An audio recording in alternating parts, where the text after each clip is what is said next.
We need to have an approach that, first of all, our goal should be to cut our prison population in half, and we can do that. It's a realistic and achievable goal because Minnesota has imprisoned half as many people as Wisconsin, and the two states have virtually identical crime rates. So imprisoning twice as many people and just warehousing them the way Wisconsin is now hasn't reduced crime. It's just doomed us to a state budget that spends more on prisons than the entire university system. Wisconsin is literally spending more locking people up than we spend unlocking the potential of our population. And that is not tough on crime. That is dumb on crime.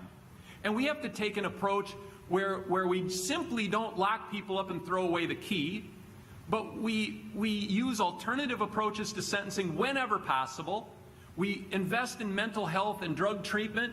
We take approaches that can get people out in society making constructive contributions. But when you say cut in half, what's your timeline on that? I understand Minnesota has fewer people, but are you saying you get there by changing the sentencing, or do you change it by reducing the current number of people in prison?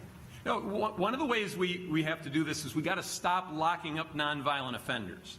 We've got to use alternative approaches to sentencing. When somebody hasn't committed a violent act or damaged property, they don't belong behind bars. I have come out in favor of full legalization of marijuana, for example, because we got to stop locking up people who don't commit a violent act or damaged property.